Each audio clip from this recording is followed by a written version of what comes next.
या पद्धतीने जर तुम्ही ही नेहमीची रस्साभाजी बनवाल ना, तर नेहमीपेक्षा एक चपाती जास्तीच खाल, ही माझी गॅरंटी. चला तर मंडळी, आज बनवूयात शेवग्याच्या शेंगांच्या अतिशय चमचमीत अशी रस्साभाजी, तीही थोडीशी हटके पद्धतीने. यासाठी सगळ्यात आधी शेवगा स्वच्छ धुवून घ्यायचा आणि त्यानंतर चिरून घ्यायचा. चिरल्यानंतर सुद्धा आपण धुणार आहोत, त्याआधी मी एकदा स्वच्छ एका पाण्याने धुवून घेतला.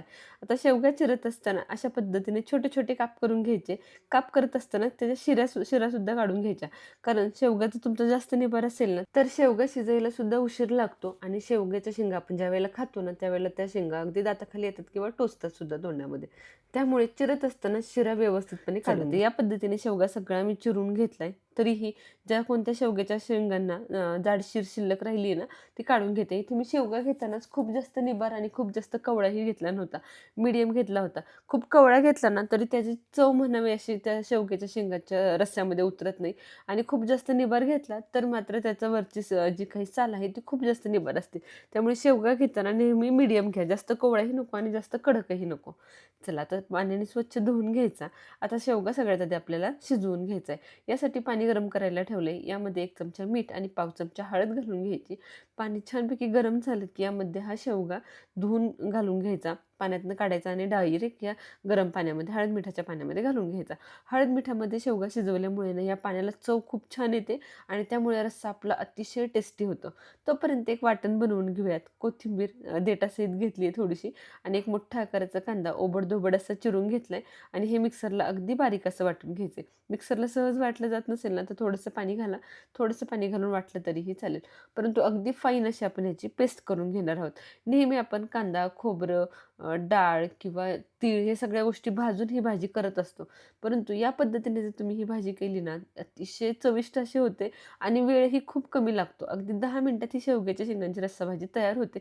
शेंगा शिजेपर्यंत वाटण होतं आणि त्यानंतर आपण लगेच याची फोडणीही करायला घेणार आहोत. शेंगाचे चांगले देठं काढून घेतलेत, आपण शिरा काढून घेतलेत ना, त्यामुळे शेंगा शिजायला खूप वेळही लागत नाही. चला टोमॅटोसुद्धा मी याच पद्धतीने छान बारीक असा वाटून घेतलाय. अगदी स्मूथ अशी याची पेस्ट तयार झाली आहे. वाटणं तयार झालेत. आता घेऊयात फोडणी करायला. शेंगाही व्यवस्थितपणे इथे शिजल्या गेल्यात. आता कढई ठेवून तेल गरम करून घ्यायचं. इथे मी 4 ते 5 चमचे तेल घालून घेते. शेंगा ह्या शरीरासाठी खूप जास्त फायदेशीर आहे. खूप यामध्ये फायबरचा मोठा स्रोत आहे शेवग्याच्या शेंगांमध्ये. त्यामुळे डायबिटीज पेशंटसाठी तसेच रक्तशुद्धीकरणासाठी वजन नियंत्रित राहण्यासाठी शेवग्याच्या शेंगा आपल्या शरीरासाठी खूप फायदेशीर असतात.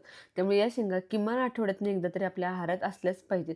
नेहमी भाजी तेच पद्धतीने खाण्यापेक्षा ना तुम्ही वेगळ्या पद्धतीने सुद्धा तुम्ही ही भाजी करू शकता आणि आरामात हा शेवगा तुम्ही कितीही खाऊ शकता. चला आता तेलामध्ये काही खडे मसाल्याची फोडणी घालून घ्यायची. लवंग, मिरी, दालचिनी आणि शहाजिरी एवढेच फक्त मी खडे मसाले इथे वापरलेत. खडे मसाले छान तेलामध्ये फुलले की कांदा आणि कोथिंबिरीचं वाटण घालून घ्यायचं. कांदा कोथिंबिरीचं वाटण छान तेल सुटेपर्यंत परतवून घ्यायचं. यात आपण कोणतीही गोष्ट भाजून घेतली नाहीये, त्यामुळे आवर्जून छान कांदा परतवून घ्या. त्यानंतर यामध्ये 4 ते 5 चमचे मोठे आलं, लसूण, खोबरं आणि कोथिंबिरीचं वाटण आहे ते घालून घेतले. हे वाटण नेहमीच मी घरामध्ये करून ठेवते. कोणतीही रस्साभाजी, सुक्की भाजीसाठी, फोडणीसाठी वापरते. त्यामुळे हे वाटण आवर्जून घाला, यामुळे टेस्ट छान येणार आहे. काहीच नाही, फक्त आलं, लसूण, खोबरं आणि कोथिंबीर एकत्र वाटून घेतले. त्यानंतर घालून घ्यायची ही टोमॅटो पेस्ट. टोमॅटो पेस्ट घातल्यानंतर सुद्धा छानपैकी परतवून घ्यायचे. टोमॅटोचा संपूर्ण कच्चापणा निघून गेला पाहिजे एवढं परतवून घ्या.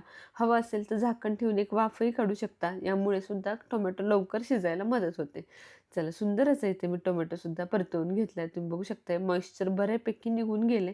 छान असं हे वाटण आपलं ड्राय झालं की समजून जायचं सगळ्या गोष्टी छान परतल्या गेल्यात.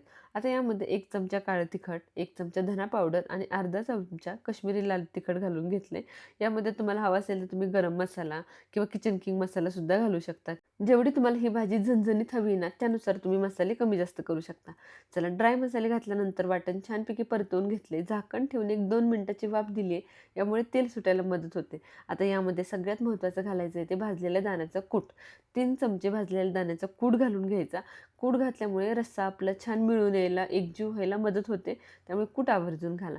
त्यानंतर शिजवलेले शेंगा पाण्यासहित घालून घ्यायच्या. वरून कोथिंबीर घालायची आणि अगदी थोडंसं मी मीठ घालून घेतले. मीठ आपण शेंगा शिजवताना सुद्धा घातलं होतं, त्यामुळे या ठिकाणी बेताने घाला. आता झाकण ठेवून भाजी मी छानपैकी उकळवून आणि थोडीशी आटवून घेतली. कारण ही रस्सा भाजी थोडीशी दाटसरच छान लागते. अतिशय चमचमीत असा हा शेवग्याच्या शेंगांचा रस्सा तयार होतो. चवीला भन्नाट असा लागतो. तुम्ही बघू शकता किती सुंदर असा हा रस्सा दिसतोय. शेंगासुद्धा अगदी परफेक्ट अशा शिजल्या गेल्यात.